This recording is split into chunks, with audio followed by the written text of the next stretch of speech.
Di tempat yang gelap, seorang pria terus bertarung melawan mayat hidup yang terus berdatangan tak peduli apapun yang ia lakukan. Ia tahu ini adalah dunia bawah dan tubuhnya bisa menahannya, tetapi terus bertarung tanpa henti terasa tidak masuk akal baginya. Ia terus menebas gerombolan mayat hidup sambil berteriak bahwa dirinya adalah raja manusia, pahlawan rakyatnya, dan orang suci terkutuk dibandingkan kebanyakan orang lainnya. Tiba-tiba, sesosok makhluk merah yang agung muncul, dan pria itu memanggil penguasa dunia bawah, bertanya apa yang diinginkan makhluk itu dari seseorang seperti dirinya. Makhluk agung itu mengecewakan sang raja, sementara sang pria menuntut bagaimana mungkin ia berani memperlakukan raja sekuat dirinya dengan cara seperti itu. Penguasa dunia bawah selesai menghisap pipanya, menyebut pria itu bodoh, dan bertanya apakah ia akhirnya sudah benar-benar gila. Ia tahu segalanya tentang dia dan betapa kuatnya ia merasa selama hidupnya. Dia adalah bocah yang bisa mencuri apa saja, biksu yang membunuh, dan raja yang memimpin rakyatnya ke medan perang. Namun di hadapannya sekarang, ia hanyalah pendosa yang tak berharga. Ia hanyalah pria yang pergi berperang, pendosa yang membakar rumah demi kesenangan, dan yang memenggal kepala seorang anak hanya karena anak itu menolak untuk bertarung. Ya, dia memang seorang raja, tapi untuk mencapai tahta itu, ia membunuh banyak orang, terlalu banyak untuk dihitung. Jadi ia seharusnya diam saja dan menyadari bahwa ini adalah neraka abadi baginya dan penguasa di sini bukanlah dirinya. Ia hanya akan lolos ketika semua nyawa yang telah ia ambil merasa puas dengan penderitaannya. Sampai saat itu tiba, ia akan terus dicabik-cabik lagi dan lagi. Pria itu menjerit, pikirannya nyaris tak mampu memahami nasib yang menantinya. Kemudian, seorang pejabat raja dunia bawah, Noming, benar-benar terkesan dengan kekuatan dan akting luar biasa sang raja dan berkomentar bahwa ia seharusnya tidak terus mengulangi hal yang sama selama 300 tahun berturut-turut. Hal itu lama-kelamaan akan kehilangan dampaknya. Namun, Noming merasa agak sedih karena ia tiba-tiba mengumumkan pengunduran dirinya. Meskipun ia memiliki penerus, Tilbo, masih ada beberapa kekurangan dalam dirinya. Sang raja pikir Tilbo sudah melakukan cukup baik untuk seseorang seperti dia. Namun Noming mengungkapkan bahwa banyak orang di sana kesulitan karena dia. Sang raja merasa itu wajar karena para pendosa harus menanggung momen-momen mengerikan di sana untuk membersihkan diri dari dosa-dosa mereka. Akhirnya,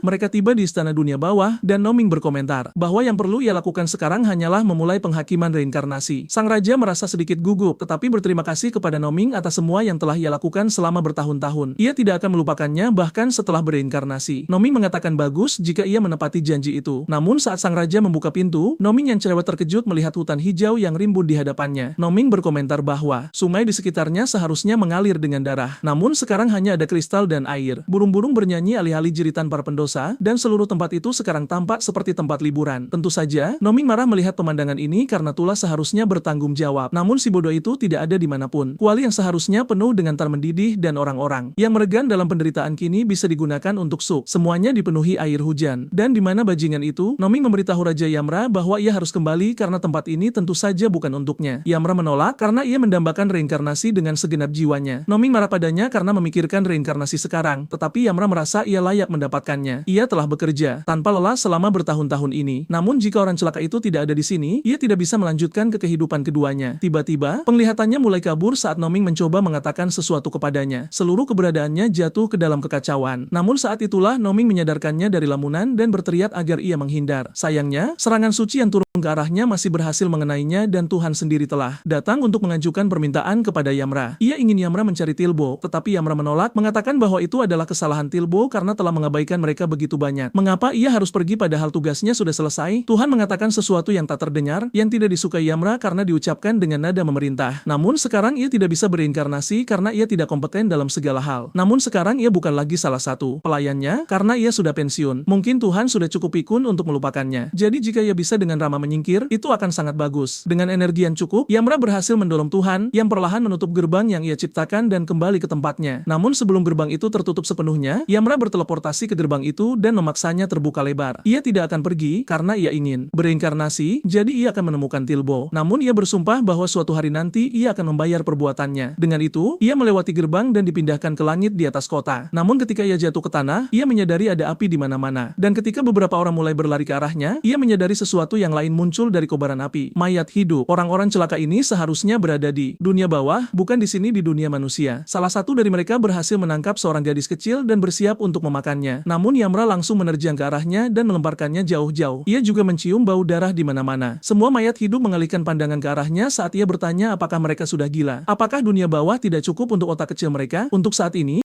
mereka telah melakukan dosa di hadapannya, satu dosa yang tidak termaafkan. Orang mati adalah makhluk yang muncul setelah manusia meninggal. Mereka dikirim ke neraka oleh para hakim dan membayar harga atas dosa-dosa yang dilakukan selama hidup mereka di 8 neraka. Jiwa-jiwa yang bertobat setelah menerima hukuman akan bereinkarnasi ke dalam kehidupan baru. Itulah aturan orang mati. Tapi Yamra tidak percaya mereka benar-benar berani naik ke permukaan. Tentu saja, orang-orang mati itu mungkin bahkan tidak bisa mendengarnya, sama seperti yang Yamra harapkan. Tapi ia akan melakukan apa yang dilakukan orang-orang kuno dulu dan menghancurkan mereka ke dalam kematian kedua. Ia terus melakukan ini sampai mayat hidup kecil muncul di hadapannya, yang membuat Yamra sangat marah. Ia berulang kali menghantamkan wajah mayat hidup itu ke tanah sampai awan debu naik dan bahkan mayat hidup lainnya berhenti karena terkejut. Yamra bertanya apakah mereka tidak akan menyerang lagi. Mungkin mereka hanya mengerti kekerasan. Tiba-tiba, sesuatu yang kejam melesat keluar dari gerombolan orang mati dan terbang ke arah Yamra, yang menghindari serangan itu dengan gesit. Noming bertanya apakah ia baik-baik saja, tetapi Yamra lebih fokus pada lawan berikutnya. Saat orang mati terbelah untuk memberinya jalan, ia muncul dari api dengan kepala manusia di tangannya dan seringai jahat. Yamra merasakan sesuatu yang berbeda tentang yang satu ini karena auranya tidak seperti yang lain dan bau darah yang kental mengelilinginya. Segera setelah ia melihat target berikutnya, mayat hidup baru itu menjatuhkan mainan lamanya dan pergi untuk mengklaim yang baru. Noming bertanya dengan suara keras apakah mereka harus membunuh bajingan kasar ini saja, tetapi Yamra sudah memutuskan, yang mengejutkan Noming. Mayat hidup itu melemparkan senjatanya lagi, dan Yamra bertanya-tanya mengapa ia membunuh begitu banyak manusia. Mungkin ia menyerap vitalitas mereka dengan harapan untuk bereinkarnasi. Namun, saat ia mengambil senjatanya dan melemparkannya lagi, Yamra mencatat bahwa hal seperti itu seharusnya tidak mungkin terjadi. Reinkarnasi tanpa penghakiman dianggap sebagai tabu neraka. Tapi bahkan mengetahui hal ini, penerusnya tetap membiarkan mereka semua berkeliaran bebas. Jadi, Yamra memutuskan ia akan memberi mereka bantuan dan membakar setiap pendosa yang ia temui. Dengan itu, ia menyerang mayat hidup itu dengan pukulan kuat, dan kemudian lagi dan lagi sampai makhluk itu terlempar ke bangunan terdekat. Yamra berjalan mendekat, mematahkan lehernya, dan menanamkan kakinya di atas kepala pendosa itu, menuntut untuk mengetahui mengapa ia membunuh begitu banyak orang untuk bereinkarnasi. Sebaiknya ia punya jawaban yang bagus. Yamra terus bertanya saat ia menendang kepalanya, tetapi mayat hidup itu memanfaatkan kesempatan untuk merangkak dari reruntuhan dan menyerang. Yamra berpikir pasti ada alasan di balik semua pembunuhan ini karena dia terlalu lemah untuk seseorang yang konon menyerap begitu banyak vitalitas. Mungkin ia melebih-lebihkannya. Mayat hidup itu mengambil batu dan menyerang Yamra, yang menganggap rencana itu konyol. Tapi saat itulah beberapa mayat hidup lain bangkit dari bawah dan mulai menahannya, membiarkan yang lain menyeringai saat ia membenturkan kepala Yamra berulang kali, tertawa seperti orang gila sepanjang waktu. Tiba-tiba, Yamra mengiris tangannya dengan satu serangan dan bertanya, "Mengapa kamu berhenti tertawa? Apa itu tidak lucu lagi?" Dengan ejekan terakhir ini, Yamra melepaskan kemarahan neraka yang sebenarnya pada pendosa itu, yang dagingnya mulai terbakar saat serangan berlanjut dan menelan seluruh area. Yamra memanjat ke atas bangunan dan menoleh ke belakang saat bulan bersinar semerah dirinya. Ia bertanya kepada orang-orang mati apakah mereka sekarang akan patuh. Semuanya berubah menjadi merah dan mulai membungkuk di hadapan penguasa sejati mereka. Tapi Yamra belum selesai. Ia masih harus menghukum mereka dengan benar. Ia pertama-tama akan menyatakan dosa-dosa mereka. Dosa melarikan diri, dosa kekacauan, dan dosa menyakiti manusia adalah dosa-dosa yang sangat berat. Jadi ia akan menghukum mereka setimpal. 700 tahun karena kekacauan, 2000 tahun karena melarikan diri. Dan mereka yang menyakiti manusia dijatuhi hukuman 10.000 tahun lagi. Dengan hukuman yang diberikan, ia membuka portal ke tempat di mana mereka akan menjalani hukuman mereka. Lahan hijau yang subur membingungkan mereka karena itu tidak terlihat seburuk itu, tetapi Yamra menyuruh mereka masuk sekaligus. Ia tidak peduli betapa indahnya tempat itu atau hal semacamnya. Menendang mereka masuk, ia mengumumkan bahwa mereka akan bekerja untuk menghilangkan kelembapan tempat itu, yang berarti menghapus semua yang hijau di area itu dengan tangan. Tentu saja, saat portal tertutup, salah satu orang mati mencoba mengatakan sesuatu, tetapi Yamra menutupnya di depan wajahnya. Noming bertanya-tanya apa yang ingin dikatakan orang mati itu, dan Yamra menjawab bahwa ia mungkin mengatakan ia akan bekerja keras sekarang. Noming juga mengumumkan bahwa beberapa orang mati lainnya telah melarikan diri sebelumnya. Haruskah ia mengejar mereka juga? Yamra bertanya mengapa ia baru diberitahu sekarang, tapi terserahlah. Kemana mereka pergi? Noming mengatakan mereka pergi ke tempat yang disebut sekolah. Di dalam sekolah, seorang wanita dan beberapa siswa sedang mencoba menemukan jalan keluar, tetapi lorong-lorong itu dipenuhi mayat. Wanita itu, yang bernama Liju, dan seorang penggali kubur, memberitahu yang lain bahwa mereka harus mencari jalan lain. Seorang anak laki-laki bertanya apakah mereka akan mati, tetapi gadis manja itu menyambar, bertanya apakah Ju bukan penggali kubur. Mengapa pemburu orang mati begitu lemah sekarang? Ia pernah melihat penggali kubur lain sebelumnya yang memiliki kekuatan supernatural, tetapi yang satu ini tampak seperti orang biasa. Ju menjelaskan bahwa ia belum menemukan mayat untuk meminjam jubahnya, tetapi ia berjanji untuk melindungi mereka. Tidak perlu khawatir. Karena obrolan mereka yang tidak berguna, beberapa orang mati muncul dan melihat mereka di tangga. Ju menyuruh anak-anak untuk naik sementara ia menangani satu mayat. Mayat itu mendorongnya sedikit mundur, tetapi segera setelah siswa lain membuka pintu, ia berhasil menendang mayat itu menjauh dan menyuruh mereka untuk terus bergerak maju. Ia akan menyusul setelah selesai. Tapi karena bodoh, gadis manja itu akhirnya dicengkeram oleh mayat yang hampir tidak bisa menaiki tangga, yang bersiap untuk melahap daging sebelum bisa menggigitnya dan menyelamatkan dunia dari kebodohannya. Ju melemparkan dirinya dan malah digigit. Rasa sakitnya tajam, tetapi itu memungkinkannya untuk menendang mayat itu menjauh dan bertanya kepada gadis itu apakah ia baik-baik saja. Gadis itu menepis tangannya dan menyuruhnya untuk tidak menyentuhnya, mengatakan ia hampir mati karena dia. Bagaimana ia bisa menyebut dirinya penggali kubur? Ju merasa sedikit kesal, tetapi ia tetap senang gadis itu tidak terluka. Ia berlari untuk menutup dan mengunci pintu. Mayat-mayat itu memukul dan mendorong. Pintu itu terus-menerus, yang membuat seorang siswa mengatakan mereka mungkin akan mendobraknya. Tapi Ju hanya berharap pembuat pintu itu tahu apa yang dilakukannya, dan ia menembakkan suar ke udara. Ia memberitahu semua orang bahwa atasannya akan segera tiba, jadi yang harus mereka lakukan sekarang hanyalah menunggu. Seorang siswa marah padanya, bertanya bagaimana ia berani tertawa alih-alih menyelesaikan masalah. Jika orang-orang seperti mereka mati, seluruh bangsa akan hilang. Ju cukup terkejut dengan kata-kata bodoh seperti itu, tetapi gadis itu menambahkan bahwa ia seharusnya menjadi penggali kubur, namun ia bahkan tidak sedikit pun berguna. Ia hampir mati karena Ju sangat bodoh. Ia seharusnya tahu ayahnya sangat kaya dan tidak akan suka mendengar ia terluka. Tiba-tiba, Yamra muncul dan mengamati bahwa untuk anak-anak manja, mereka cukup banyak bicara. Omong kosong. Gadis yang menyebalkan itu bertanya siapa dia untuk menghakiminya dan bagaimana ia sampai di sana. Yamra mencoba mengatakan bahwa ia adalah raja dunia bawah, tetapi setiap kali ia melakukannya, petir menyambar dan memblokir kata-katanya. Ia tahu ini adalah perbuatan Tuhan, tetapi gadis itu pikir ia pasti hanya gila. Seorang siswa memukul dada Yamra dan menuntut bagaimana ia berani bertindak seperti itu terhadap Celio. Apakah ia bahkan tahu siapa dia? Yamra menjelaskan bahwa ia datang karena sedang mengejar orang mati. Dan memang, bau darah manusia ada di mana-mana. Ia juga mendengar mereka dari bawah, jadi ia hanya melompat ke sini. Semua siswa menertawakannya karena mengejar mayat terdengar seperti lelucon. Ia terlihat seperti pengemis, tapi pikir ia bisa bertarung. Lelucon sekali. Noming bertanya pada Yamra apakah ia harus membunuh mereka saja, tetapi Yamra bilang mereka hanya anak-anak. Mereka harus dibiarkan sendiri. Sejujurnya, itu kesalahan orang tua mereka karena memberi mereka pendidikan yang menyimpang. Jadi, ketika orang tua mereka mati dan berakhir di neraka, ia akan memberi mereka hukuman yang layak mereka dapatkan. Tentu saja, siswa itu marah atas provokasi yang begitu jelas dan bertanya bagaimana Pang seperti dia berani menghina orang yang bahkan tidak ia kenal. Ju mencoba melangkah di antara mereka dan menyuruh mereka untuk tidak bertengkar, tetapi siswa itu menyuruhnya diam dan menyingkir. Ini bukan pertarungannya. Ketika Ju bersikeras, siswa itu mendorongnya dengan tamparan yang membuat Yamra melihat bahwa ia telah digigit oleh mayat. Itu juga membuatnya bertanya-tanya apakah ia benar-benar bisa bertahan sampai bantuan tiba. Ia juga merasa bahwa Ju terlihat familiar dari suatu tempat, tetapi pikirannya terputus oleh siswa yang sudah kesal dengan gangguannya dan menyatakan bahwa ia akan menunjukkan betapa menakutkannya mereka. Jika ayahnya pergi ke neraka, Raja Dunia Bawah akan menangis dan memohon pengampunan, meminta maaf tanpa henti. Saat mendengar bahwa Yamra adalah Raja Dunia Bawah, siswa itu tertawa terbahak-bahak. Ia mencoba menahannya, tetapi tidak bisa. Merasa itu semua terlalu lucu. Siswa itu bertanya mengapa bajingan ini tertawa begitu banyak. Apakah ia lucu? Terserahlah. Itu tidak masalah sekarang. Ia akan mengalahkan bajingan ini dan membiarkan ayahnya menangani semuanya seperti yang selalu ia lakukan. Noming mencoba memperingatkannya untuk berhenti, tetapi ia tidak mendengarkan. Kemudian serangan datang dan tinju siswa itu terbakar saat serangan itu berakhir. Tuhan, yang juga dikenal sebagai Kaisar Langit, mencoba menahan situasi, tetapi Noming mengatakan sudah terlambat karena segalanya telah benar-benar di luar kendali. Ju melangkah di depan Yamra sebelum ia terkena serangan dan menyuruhnya menghindar alih-alih hanya berdiri diam. Ia mulai batuk darah dari luka-lukanya, tetapi tetap menyuruhnya untuk mundur karena ia akan melindunginya apapun yang terjadi. Siswa itu sudah muak. Sekarang, ini membuatnya terlihat seperti penjahat, tapi jika ia tidak tahu tempatnya, ia akan menunjukkan kepadanya apa itu. Setiap kali Yamra melihat seorang pendosa, matanya melebar dan naluri Raja Dunia Bawah mengambil alih. Siswa itu menuntut agar ia melepaskan tangannya karena sakit dan mengatakan ia akan membunuhnya jika ia tidak melakukannya. Yamra berkomentar bahwa membunuh seseorang tidak semudah yang ia pikirkan, yang membuat siswa itu takut dan mengejutkan Ju. Ia terus meremas tangannya sampai menjadi ungu dan akhirnya melepaskannya, yang memberi siswa itu lonjakan kepercayaan diri. Ia menyatakan bahwa ia tidak peduli. Ia akan membunuhnya. Ia akan menceritakan segalanya kepada ayahnya dan kemudian melemparkan tubuhnya ke orang mati. Mereka bahkan tidak akan menyentuhnya karena ia begitu kotor. Yamra terkejut bocah ini masih belum sadar saat ia terus mengancam orang tanpa alasan. Pada titik ini, Yamra bahkan tidak seharusnya berbicara dengannya karena ia tidak berbeda dengan mayat hidup. Keduanya hanya merespons kekerasan, alat yang digunakan terhadap para pendosa sejak awal. Ia mengambil sepotong kayu sambil mengatakan ini dan setelah membersihkannya mengumumkan bahwa ia akan memberinya nama. Apakah ada yang terlintas di benak saat ia melihatnya? Siswa itu tidak mengerti apa yang ia bicarakan, tetapi temannya mengatakan itu terlihat seperti tongkat Harry Potter. Yamra mengonfirmasi bahwa itu memang benar dan segera memukul bagian belakang siswa itu dengannya. Sekarang, ia seharusnya memahami situasinya sepenuhnya. Untuk tindakannya, hukumannya adalah pemukulan dengan tongkat Harry Potter. Yamra terus menghajarnya dengan sepotong kayu, membuat siswa itu berteriak kesakitan. Noming terkejut dengan tindakan tuannya, begitu pula yang lain yang melongo melihat pemandangan seperti itu terjadi tepat di depan mereka. Yamra bahkan bertindak seperti orang gila saat melakukannya, yang hampir tidak membantu. Tapi begitu ia selesai dan bagian belakang siswa itu semerah tomat, ia bertanya apakah hukuman ini cukup untuk membuatnya berperilaku lebih lebih baik. Sebaiknya ia merenung mulai sekarang atau Yamra akan kembali untuk memukulnya dengan Harry Potter lagi. Tiba-tiba, gadis manja itu mulai berteriak karena orang mati sedang memanjat gedung, menumpuk satu di atas yang lain. Ia bertanya-tanya apa yang bisa mereka lakukan, tetapi Ju berdiri di depannya. Semua orang harus turun. Ia akan mengulur waktu yang cukup bagi mereka untuk melarikan diri. Gadis itu menolak, bersikeras bahwa ada terlalu banyak orang mati menunggu di bawah. Ju mengonfirmasi bahwa semua orang mati ada di sini memanjat ke atas, jadi mereka harus melarikan diri selagi bisa. Dengan itu, mereka mulai mengerjakan kunci dan Ju menyuruh Yamra untuk ikut dengannya juga karena ia berjanji akan mengurus segalanya di sini. Ia mencatat bahwa dalam hidupnya, ia telah melihat banyak orang, tetapi tidak ada yang seperti dia. Mengapa ia membantu orang-orang seperti mereka padahal ia bisa menyelamatkan dirinya sendiri? Ia telah dihina, diabaikan, bahkan disakiti. Orang-orang celaka ini tidak akan pernah tahu rahmat kebaikan, namun ia mempertaruhkan nyawanya untuk melindungi mereka. Ju memukul kepala Yamra dan mengatakan bahwa untuk ukuran anak laki-laki, ia banyak bicara omong kosong yang dalam. Tapi lebih baik ia berhenti bicara dan turun juga, karena sudah terlalu berbahaya baginya untuk tinggal. Yamra mengamati bahwa ia benar-benar tidak terduga. Tapi karena ia ada di sini, wanita ini tidak akan mati dengan kematian yang sia-sia. Ketika ia mencoba melepaskan tekniknya, Kaisar Langit menghentikannya dan menyuruhnya untuk tidak ikut campur. Ia harus pergi dan menemukan Telbo. Yamra bertanya bagaimana ia bisa mengatakan itu dalam situasi ini dan Kaisar Langit menjawab bahwa ia tidak peduli apakah wanita itu mati atau tidak. Ia tidak boleh ikut campur. Pada saat itu, para siswa menyelinap di belakang pintu dan menutup pintu itu dengan bocah yang dipukuli tadi berteriak bahwa Yamra akan dimakan hidup-hidup. Ia seharusnya tidak tertawa di hadapannya. Ia akan mati bersama wanita tidak berguna itu. Yamra sudah muak dan menyuruh Noming untuk mengurus mereka, yang diterima Noming dengan senang hati. Salah satu orang mati menerjang ke arah Yamra, tetapi Ju melompat lebih dulu dan melindunginya. Bahkan saat ia digigit berulang kali. Sekarang ia hanya bingung mengapa ia melakukan semua ini. Ju menjawab dengan pertanyaan sendiri. Apakah ia butuh alasan untuk melindungi orang? Yamra tentu saja tidak mengharapkan jawaban itu dan sangat tersentuh olehnya. Namun Kaisar Langit terus bersikeras agar ia mengejar Telbo meskipun ia tidak tahu di mana harus mencari. Orang mati merajalela dan orang-orang tak berdosa seperti wanita ini sekarat. Dan tetap saja, ia berani mencoba menghentikannya. Yamra mengerti bahwa semua ini dimaksudkan untuk menegakkan aturan Tuhan yang sebagian besar baik. Tetapi karena kelalaiannya, banyak orang menderita. Jadi ia tidak akan tinggal diam sementara orang tak berdosa disiksa. Ia akan membakar semua dosa dan menyelamatkan wanita ini. Dengan satu serangan, ia memusnahkan semua orang mati dan memberitahu Ju bahwa ia memiliki tawaran pekerjaan untuknya. Tentu saja, Kaisar Langit mencoba menghentikannya, tetapi Yamra menolak untuk mendengarkan lagi dan memberitahu Ju bahwa gajinya akan sangat besar dan ia akan mendapatkan asuransi penuh. Ia akan dapat mengambil cuti sebanyak yang ia inginkan, dan ketika ia pensiun, ia dapat bereinkarnasi sebagai putri kaya dari pria yang kuat. Ia pada dasarnya mengundangnya untuk bekerja di tempat Tuhan. Ketika Ju kehilangan kesadaran, ia bergumam bahwa itu akan menjadi pekerjaan yang hebat. Yamra terkejut bahwa ia masih memiliki kekuatan dan membaringkannya di tanah, bertanya apakah ia baik-baik saja. Ju memeriksa lukanya dan menyadari betapa parahnya pendarahan itu sudah terlambat baginya. Mungkin mereka akan bertemu lagi di kehidupan berikutnya. Yamra tidak akan membiarkannya mati setelah mengundangnya. Jadi, ia melepas ikat rambutnya dan menggunakan manifestasi dunia bawah untuk menarik wanita itu ke dunia putih yang tenang. Ia mencatat bahwa ia adalah orang pertama yang datang ke sini dengan tubuhnya yang utuh. Tapi terlepas dari itu, ia menyambutnya ke dunia bawah pertama yang ia ciptakan secara pribadi. Ju memintanya untuk mengulangi itu karena ia tidak percaya ia benar-benar berada di dunia bawah. Namun setelah berjalan-jalan, itu tidak terasa seperti tipuan mental, dan luka-lukanya secara praktis sembuh juga, yang ia lihat sebagai peluang. Ia meminta untuk dipekerjakan secara resmi sebagai karyawan, tetapi juga menanyakan nama Yamra karena ia masih belum mengetahuinya. Yamra mengatakan itu bukan apa-apa, hanya raja dari seluruh dunia bawah, meskipun ia mungkin memanggilnya Yamra. Dan mungkin ia penasaran dengannya sekarang. Tentu saja, Ju cukup terkejut berdiri di hadapan raja dunia bawah. Tentu bukan sesuatu yang terjadi setiap hari. Tapi Yamra menariknya keluar dari lamunannya dengan menanyakan namanya. Ia menjawab dan ia mengikatkan ikat rambutnya di sekitar lengan Ju, mengatakan bahwa sekarang ia telah menjadi seperti para dewa. Ia tidak akan pernah menjadi tua dan melihat cucu-cucunya atau mati di samping orang-orang yang ia cintai. Ia hanya akan hidup selamanya. Ju hanya menyukai ikat rambut itu karena cantik dan bertanya apa sebenarnya itu. Yamra ingin menjawab, tetapi ketika langit tiba-tiba berubah merah, tampaknya seseorang akan muncul, jadi ia memutuskan sebaiknya mereka bergerak. Yamra menjelaskan kepada Ju bahwa apa yang ia pegang adalah ancaman takdir. Jika ia tidak menyimpannya bersamanya setiap saat, ia tidak akan bisa bertahan hidup di sini apapun yang terjadi. Ju bertanya apakah mereka akan dipisahkan jika ia tidak memilikinya, dan Yamra mengonfirmasi bahwa dalam arti tertentu, iya, mungkin akan dipenggal kepalanya dalam sekejap. Akhirnya, ia bangun kembali di dunia nyata di mana seorang rekan bernama Minho mencoba membangunkannya dengan putus asa. Ia sangat lega ketika ia akhirnya membuka matanya karena ia tidak bergerak sama sekali. Minho terus berbicara, tetapi pikiran Ju ada di tempat lain, bertanya-tanya apakah apa yang baru saja terjadi itu nyata atau tidak. Ia bertanya bagaimana ia sampai di sana. Saat ia berdiri, dan Minho menjelaskan bahwa mereka menerima sinyal daruratnya, dan berkat itu, mereka terhindar dari korban jiwa. Saat ini, mereka sedang berurusan dengan orang mati di area tersebut seperti yang bisa ia lihat. Ju bertanya tentang para siswa yang ia lindungi, dan Minho menjelaskan bahwa mereka baik-baik saja. Mereka semua bersembunyi di kelas, tapi ada sesuatu yang aneh tentang mereka. Ia tidak tahu bagaimana menjelaskannya, tetapi beberapa tampak memiliki zat lengket di tubuh mereka, seolah-olah sesuatu yang besar telah menjilati mereka. Ia cukup terkejut mendengar ini, dan Minho mengakui itu terdengar aneh. Tapi saat ia terus berbicara, Ju melihat ke bawah dan memikirkan Yamra karena ancaman takdir masih ada di tangannya. Itu berarti apa yang ia alami bukanlah mimpi. Saat ia merenungkan apa yang harus dilakukan, seseorang bernama Park mendekat dan bertanya apakah dia baik-baik saja. Ju menjawab bahwa dia baik-baik saja dan berterima kasih atas perhatiannya. Namun Park menyuruhnya untuk diam, mengatakan bahwa dia peduli hanya karena kemampuan yang dimiliki Ju. Selain itu, dia lebih baik tidak terlambat bekerja besok, bahkan setelah semua yang terjadi. Seperti biasa, Ju menundukkan kepalanya dan menerimanya. Minho muncul dan menepuk bahunya dengan ringan, memintanya untuk tidak memasukkan perkataan Park ke dalam hati. Dia benar-benar khawatir, sampai-sampai dia berlari begitu mendengar Ju mungkin dalam bahaya. Ju yakin itu hanya karena pekerjaan, tetapi Minho meragukannya. Setelah itu, Ju diantar ke taksi, dan Minho mendoakan agar dia beristirahat dengan nyenyak. Di dalam mobil, Ju memikirkan anak-anak yang diselamatkannya, merasa lega karena mereka aman, tetapi dia juga melihat ancaman takdir dan teringat apa yang dikatakan Yamra. Jika dia kehilangannya, maka semuanya berakhir. Saat dia bertanya-tanya apa sebenarnya hal itu, Noming tiba-tiba muncul di sampingnya dan berkomentar bahwa sekarang dia berhubungan langsung dengan dunia bawah. Dia berteriak sangat keras hingga mobil tersentak dan pengemudi bertanya apakah dia baik-baik saja. Ju menutupi keadaannya dengan mengatakan bahwa dia melihat serangga, tetapi kemudian berbisik dan bertanya siapa bola kecil yang aneh itu. Ning memperkenalkan dirinya sebagai penasihat Yamra, dan Ju bertanya apakah orang lain bisa melihatnya. Nomi mengonfirmasi bahwa orang biasa tidak bisa, tetapi ketika Ju mencoba menggunakan bahasa hormat kepadanya, dia mengeluh bahwa itu terlalu kaku. Mereka sebaiknya berbicara santai saja. Setelah itu disepakati, dia bertanya di mana Yamra, dan Ning menjelaskan bahwa dia sedang bersama para siswa yang dia sebutkan. Namun, jika dia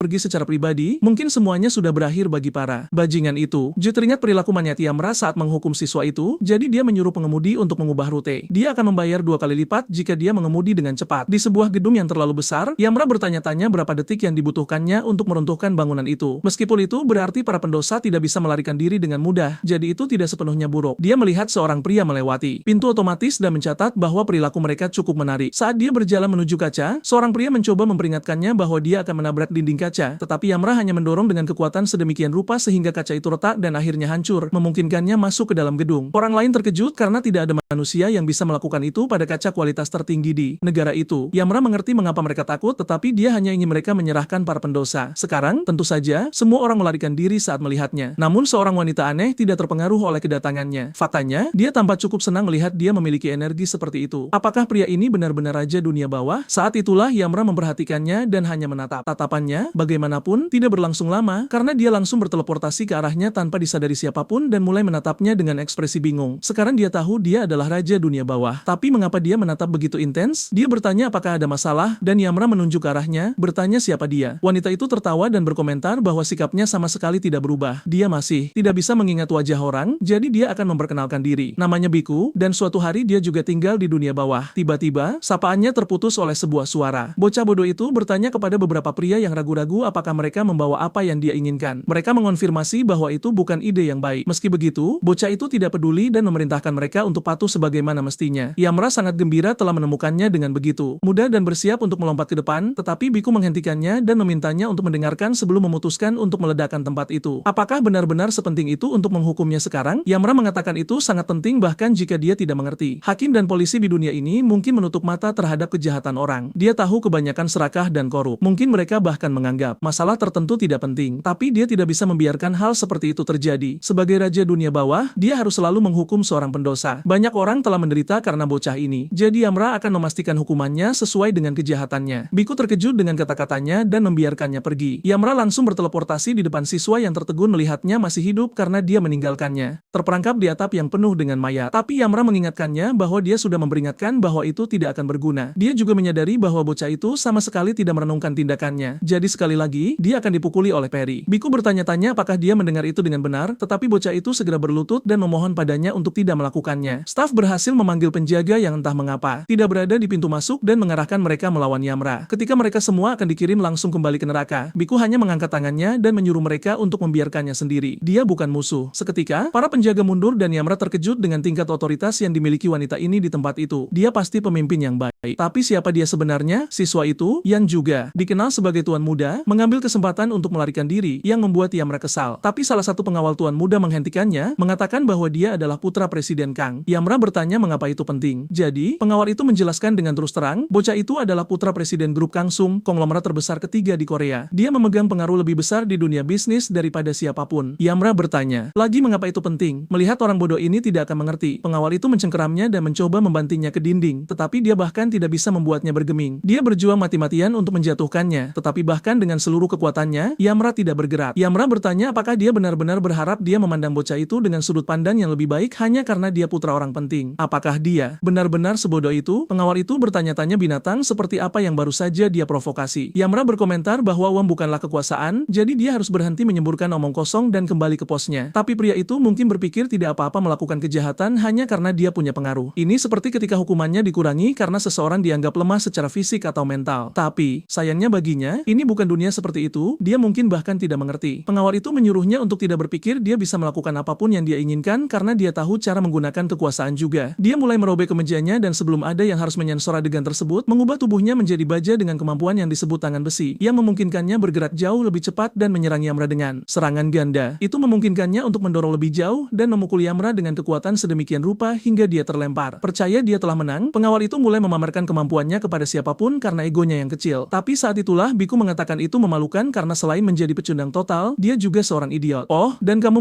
mungkin harus melihat ke belakangnya. Saat itulah Yamra langsung berteleportasi di belakangnya dan berkomentar bahwa dia baru saja menjadi pendosa. Pengawal itu masih punya waktu untuk berbalik dan melihat tinju terbang ke arahnya yang terhubung. Tetapi Yamra mencatat bahwa dia lebih tangguh daripada yang terlihat awalnya. Pengawal itu bertanya bagaimana dia masih berdiri setelah apa yang dia alami, tetapi bersikeras dia tidak akan membiarkannya bangkit lagi. Dia mencoba menyerang Yamra dengan semua yang dia miliki, tetapi Yamra dengan mudah menghindari semua pukulan dan bertanya-tanya mengapa dia mengenakan kain kafan. Manusia benar-benar pandai menciptakan hal-hal paling gila. Bosan dengannya, Yamra menendang wajahnya dan kemudian berputar melakukan tendangan terbang yang mendarat tepat di wajah jelek pengawal itu. Dia akhirnya mencapai penghakiman. Untuk hukuman pertamanya, dia harus selamat dari pukulan ini. Meskipun Yamra tidak merekomendasikannya, memanggil namanya dan bertanya mengapa manusia menggunakan kain kafan karena itu adalah pakaian orang mati dan tidak boleh dikenakan oleh manusia fana. Biku menyuruhnya untuk tidak terlalu khawatir. Itu hanya bentuk perlindungan bagi semua orang. Sudah lebih dari 20 tahun sejak orang mati tiba di dunia ini, dan pada awalnya, manusia benar-benar berjuang untuk melindungi diri mereka sendiri. Yamra bertanya apakah mereka tidak bisa bertarung tanpa menggunakan kain kafan. Jadi, Biku menjelaskan bahwa manusia jauh lebih lemah daripada orang mati. Di tempat mereka menyeberangi sungai, mereka digigit monster dan dipaksa berlari selama ratusan tahun untuk menghindari kehancuran. Beberapa menghiasi tanah dengan beban yang tidak bisa diangkat manusia. Semakin kriminal seorang pendosa dalam hidup dan semakin lama dia melayani, semakin unggul dia dibandingkan manusia. Namun, beberapa orang mati memilih untuk bertobat dan meminjamkan kain kafan mereka kepada manusia. Begitulah cara kemanusiaan mendapatkan kekuatan untuk melawan. Kebanyakan menjadi sesuatu yang disebut penggali kubur dan melawan setiap orang mati yang mereka temui. Tapi seperti pengawal bodoh ini, mereka juga bisa memilih jalan yang jauh lebih egois. Yamra membuat wajah aneh seolah dia tidak mengerti, tetapi Noming menjelaskan bahwa kain kafan adalah pilihan yang tak terelakkan. Dia harus langsung ke intinya karena Yamra tidak ada harapan jika menyangkut penjelasan. Biku sangat senang melihatnya dan bertanya sudah berapa lama sejak terakhir kali mereka bertemu. Noming mengatakan sekitar 300 tahun, tetapi Yamra bertanya mengapa dia bertindak seolah-olah mereka saling mengenal. Apakah dia pergi ke dunia manusia tanpa izin? Noming terkejut dia tidak mengenalinya, tetapi Biku berkomentar bahwa itu memang sudah lama sekali. Meski begitu, Yamra masih tidak mengerti siapa dia dan menganggapnya hanya manusia biasa. Melihat orang bodoh itu tidak mengerti, Biku bertanya siapa wanita yang berdiri di sana. Ju memperkenalkan dirinya, dan Biku terkejut melihat dia manusia dan seorang penggali kubur pula. Apa yang dia lakukan di sini setelah semua itu? Nomi mengatakan ceritanya panjang, tapi untuk saat ini, dia dalam keadaan yang mirip dengan mereka. Biku mengasihaninya, tapi Yamra mengatakan dia tidak butuh belas kasihan karena dia telah disewa untuk bekerja di tempat Tuhan. Meskipun, Biku harus mengungkapkan siapa dirinya karena mungkin dia akan mempekerjakannya juga. Dengan itu, Biku menjelaskan bahwa dia adalah tanda kehormatan ke-12, Aksis, dan perannya adalah sebagai asisten Tula. Mereka pindah ke ruangan lain dan Biku memberitahu Yamra bahwa dia tidak tahu bagaimana neraka berakhir seperti itu. Dia tiba-tiba muncul di sana seolah-olah dia telah berteleportasi. Yamra bertanya apakah dia tahu di mana Tilbo, tetapi dia tidak tahu, yang membuatnya berteriak frustrasi karena dia pikir dia akhirnya menemukan bajingan itu. Biku meminta maaf karena tidak membantu, tetapi Yamra mengatakan tidak apa-apa karena ini lebih tentang Tilbo daripada siapapun. Tetap saja, dia bertanya-tanya bagaimana hal-hal sampai pada titik ini. Dia belum mengonfirmasi apakah sesuatu benar-benar terjadi pada Tilbo, tetapi semua kekacauan ini membuatnya berpikir mungkin Tilbo sengaja mengaturnya, yang sulit diterima karena itu akan membuat situasi jauh lebih rumit. Biku menyadari dia mungkin kekurangan informasi, jadi untuk mengimbanginya, dia telah bekerja keras di banyak lini, dan dia yakin selembar kertas ini akan membantu membantunya. Yamra mengamati bahwa dia pasti sangat pandai dalam pekerjaannya dan bertanya apakah dia ingin pekerjaan di tempat kerja surgawi. Dia menolak, tetapi dia mengerti dia juga tidak akan ingin bekerja di sana. Biku mengalihkan pembicaraan dan bertanya tentang Ju karena dia sudah lama tidak melihatnya. Yamra menjelaskan bahwa dia dikirim dalam misi sederhana. Misi pertamanya sebenarnya, jadi tidak butuh waktu lama. Saat ini, dia mengejar tuan muda melalui kota dengan tongkat sihir, membuat orang-orang di sekitar mereka bertanya-tanya apa yang sedang terjadi. Ketika Yamra memberinya tugas, dia menyerahkan tongkat sihirnya, yang membuatnya memohon padanya untuk berhenti berpikir tentang mengalahkan siswa itu. Tapi dia mengatakan padanya bahwa dialah yang hampir mati karena bajingan itu, jadi dia melakukan bantuan untuknya dengan membiarkan dia menanganinya untuknya. Dia setuju dan bertanya apa yang harus dia lakukan dengan itu. Dan karena Yamra dipanggil oleh Biku, dia terburu-buru menjelaskan. Tugasnya sederhana. Dia hanya harus berteriak seperti ini sambil mengayunkan tongkat sihir. Dia melakukannya sekarang dan meneriakkan hal-hal seperti bakar pendosa dan kata-kata lain yang membuat siswa itu berlari lebih cepat. Tapi itu sangat memalukan baginya. Sekarang dia mengerti mengapa wanita itu mengasihaninya dan terlalu malu untuk melihat. Dia menabrak seseorang dan meminta maaf berulang kali. Tapi ketika orang itu berbalik, ternyata itu adalah Park yang segera memarahinya karena tidak beristirahat seperti yang diperintahkan. Dia dengan cepat meminta maaf atas perilakunya, tetapi Park menariknya kembali dan mengatakan mereka akan mengurusnya nanti. Saat ini, dia membutuhkan bantuannya. Ju bertanya apa yang harus dia lakukan tepat ketika sesosok aneh dengan senyum jahat berjalan menyusuri jalan di samping mereka. Park mengungkapkan bahwa mereka harus mengurus pria ini tidak peduli biayanya. Ju bertanya apakah mereka harus menaklukkan yang mati ini sekarang, tetapi Park menolak, mengatakan dia akan melarikan diri jika mereka mengejarnya karena dia adalah ahli pelarian dan trik. Mereka hanya akan mengikutinya dan mencari celah untuk serangan kejutan. Ju bertanya mengapa dia terus melihat kemana-mana dan Park menjelaskan bahwa dia sedang berpatroli, tetapi dia tahu betapa sulitnya mempercaya itu. Kapanpun dia melewati suatu area segera setelahnya, orang mati yang masif muncul untuk menghancurkannya. Mungkin pria ini adalah bawahannya, tetapi dia jelas ada hubungannya dengan itu. Setelah mengamatinya beberapa saat, Park berpikir bahwa mungkin tujuan utamanya adalah menyingkirkan setiap rintangan di jalan. Sayangnya, siswa itu ditemukan oleh orang mati itu, dan Park berlari putus asa untuk menjangkaunya. Tapi meskipun dia lebih cepat dari kebanyakan manusia, dia tiba terlambat dan mayat hidup itu mendaratkan serangan yang kuat. Namun, bocah itu tidak berakhir sebagai genangan darah karena Ju berhasil menangkapnya dan mendarat langsung di tumpukan sampah. Park memberi selamat padanya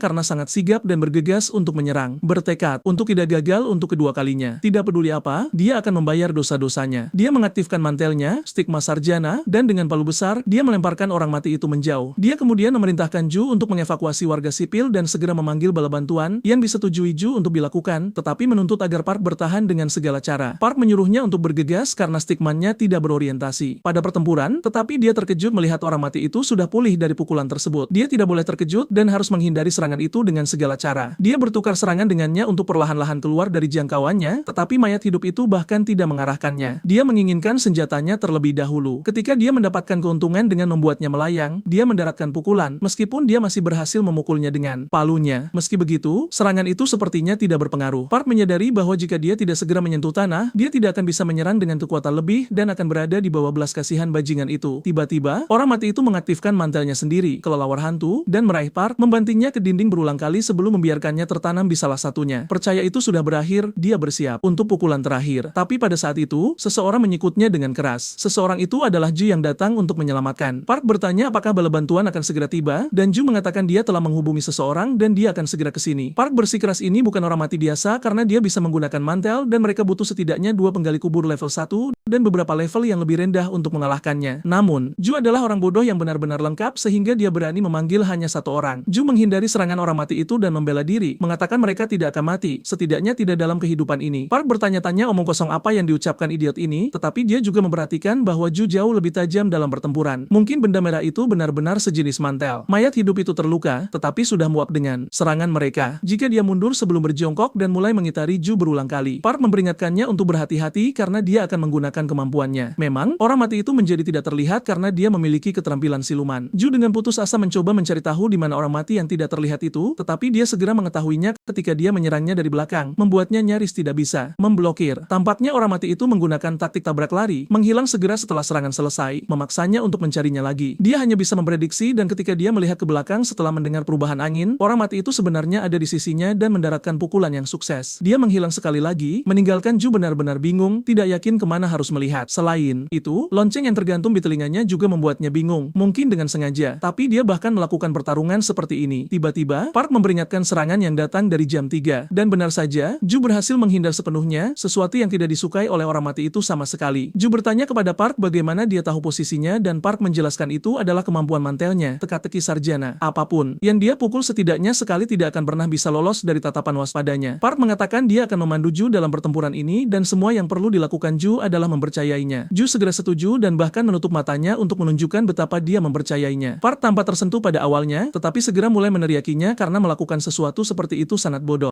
Dalam pertarungan, apakah dia ingin mati? Ju dengan cepat meminta maaf dan Park mencatat dia telah menonton terlalu banyak film. Ini adalah pertempuran nyata dan mereka harus berhati-hati. Dia langsung memanggil posisi serangan berikutnya saat itu datang dan setiap kali Ju berhasil mendaratkan lebih banyak pukulan pada orang mati yang tidak bisa berbuat apa-apa selain menerima serangan demi serangan. Ini berlanjut sampai menyerupai pemukulan satu sisi yang orang aneh. Seorang murid bernama Jan Mukchi juga berkomentar bahwa dia tidak menyangka penggali kubur hari ini begitu menakutkan. Tapi karena dialah yang mengirim orang ini berpatroli, dia mungkin harus ikut campur atau akan sangat disayangkan jika orang mati dengan bakat yang menjanjikan menghilang. Selain itu, dia lebih suka menghindari dimarahi oleh orang itu. Dengan itu, dia turun dan meminta mereka untuk berhenti memukuli temannya. Ju segera menatapnya dan menuntut untuk mengetahui siapa dia. Tapi Park menyuruhnya untuk mundur karena ini adalah salah satu pemain besar yang dia sebutkan sebelumnya. Ini adalah murid John Nucci. Dia sedikit bingung mengapa dia menyebutnya pemain besar ketika dia terlihat begitu kurus, tetapi dia senang mereka tahu siapa dia. Sekarang, kembali ke masalah yang ada. Bisakah dia membawa temannya kembali? Sangat sedikit orang mati yang bisa menggunakan siluman. Itu adalah bakat yang langka. Jadi, dia pada dasarnya meminta bantuan. Aneh kedengarannya. Tapi sebelum dia bisa menyelesaikannya, dia bertemu dengan pukulan palu di wajahnya saat Park menyatakan mereka tidak akan pernah bernegosiasi dengan orang mati. Dia menyuruh Ju untuk mundur karena satu-satunya alasan orang mati mampu melakukan kecerdasan dan komunikasi seperti itu adalah karena Lucy menyelesaikan kalimatnya saat dia menyerang. Bahwa itu berarti orang mati tertentu telah membantai sejumlah besar orang. Mereka akan terkejut, dia sudah tahu itu. Dia masih mengejek bahwa dia berani mendekatinya saat begitu lemah. Ju berteriak untuk Park dan ketika Uchi melemparkannya ke tanah, kejutannya adalah gadis itu masih memiliki keinginan untuk menyerang setelah melihat senpainya disiksa tepat di depan matanya. Seorang gadis yang benar-benar berani, tapi dia harus tahu dia membenci orang seperti dia. Dia memanggil dosa pendeta yurisdiksi untuk menciptakan tornado besar yang menebas Ju berulang kali. Luchi mulai tertawa dan bertanya, "Nah, sekarang apakah kamu masih ingin menyerang? Mengapa kamu bahkan peduli dengan wanita tua itu? Kamu punya seluruh hidupmu di depanmu. Kamu harus lari sekarang." Begitulah manusia. Benar-benar menyedihkan. Selalu memikirkan diri mereka sendiri. Setiap orang adalah hewan yang tidak pernah peduli dengan kehidupan orang lain. Itu adalah sifat sejati mereka. Ketika dia menyelesaikan serangannya, yakin gadis itu akan melarikan diri karena luka-lukanya. Tapi apa yang dia lihat selanjutnya membuatnya lebih marah lagi. Karena bukannya melarikan diri, dia memilih untuk melindungi wanita itu meskipun dia bisa melarikan diri. Dia bertanya mengapa dia melindungi sesuatu pada titik ini, tapi Ju tidak menjawab, yang hanya membuatnya semakin kesal. Di dunia saat ini, tidak ada yang melakukan hal seperti itu karena hidup mereka sendiri adalah yang terpenting. Altruisme tidak mengarah kemanapun. Ju ingin memberitahunya dua hal. Pertama, bahwa dia tidak butuh alasan untuk menyelamatkan seseorang, dan kedua, bahwa sekarang dia telah melakukan dosa. Segera setelah dia menyelesaikan kalimatnya, Uchi merasakan insting putus asa untuk bahkan tidak bernapas. Setelah itu, sang protagonis memberitahunya bahwa dia telah berdosa dan dia bahkan tidak bisa melihat ke arah mereka. Bukan karena dia tidak bisa, dia hanya tidak akan melakukannya karena dia tahu bahaya yang sebenarnya tepat di belakangnya. Dia mencengkeram jimatnya dengan erat dan bersiap untuk yang terburuk, tetapi Yamra mendekati Ju dan bertanya apakah dia baik-baik saja karena dia terlihat terluka parah. Ju mengatakan dia baik-baik saja, tetapi mereka harus melakukan sesuatu untuk Park karena dia hampir tidak bernapas pada titik ini dan jubahnya juga mulai memudar. Dengan lambaian tangannya yang sederhana, Yamra menyelimuti mereka berdua di dalam domainnya. Dia memberitahu Ju bahwa dia tidak perlu khawatir karena dia ada di sana. Ju merasa bersyukur memiliki atasan yang baik dan Yamra berpikir dia pasti terlihat cukup mengesankan. Baru saja, tetapi citra dirinya terganggu oleh Noming yang muncul berteriak. Yamra mengamati bahwa dia harus memulai percakapan dengan kata-kata yang lebih menyenangkan daripada berbicara dengan begitu kasar. Nomi menyuruhnya untuk melupakan itu karena ada sesuatu yang lebih penting untuk difokuskan sekarang. Membuat Yamra bertanya apakah dia ingin mendorong batu kilangan selama 500 tahun karena itulah hukuman untuk individu yang bermulut kotor. Uchi hanya menonton berpikir pria ini tanpa penting pada awalnya, tetapi sekarang sepertinya dia khawatir tanpa alasan. Dia mencoba memberitahu Yamra bahwa dia akan membayar karena bercanda, tetapi pada saat itu dia dilempar jauh olehnya dan Yamra mengatakan dia bahkan tidak boleh bernapas karena oksigen yang dihabiskan untuknya akan sia-sia. Uchi sudah cukup dan bertanya apakah Yamra tidak baru saja memaafkannya. Jadi mengapa dia menyerang sekarang? Yamra bertanya apa yang dia bicarakan. Pada awalnya, Uchi bahkan bukan prioritasnya. Hal terpenting adalah mengurus korbannya. Tapi sekarang dia punya banyak waktu. Keduanya mengaktifkan kekuatan mereka pada saat yang sama, menciptakan badai merah dan hijau yang terbang kemana-mana. Tapi tentu saja, Yamra jauh lebih kuat karena serangannya dengan mudah menembus jubah Uchi. Uchi. Uchi mundur, tetapi Yamra tidak berhenti dengan hanya satu serangan. Dia menyerbu ke depan dengan bahunya melawan Uchi, yang dalam keputusasaan total mengaktifkan 8 gerbang kebodohan. Yamra hanya berdiri diam, membuat Uchi berpikir dia berhasil menjebaknya dan menyegilnya di dalam kemampuan itu, yang mulai memotong. Uchi mengatakan bahwa Yamra seperti gerobak kosong, membuat banyak suara, tetapi tidak ada yang berharga di dalamnya. Dia memanggil pedang yang kuat dan menyerang. Uchi mulai tertawa karena tidak ada yang pernah melarikan diri dari kemampuannya sebelumnya, dan jubah Yamra benar-benar tersegel sebagai hasilnya. Ini adalah kemenangan totalnya.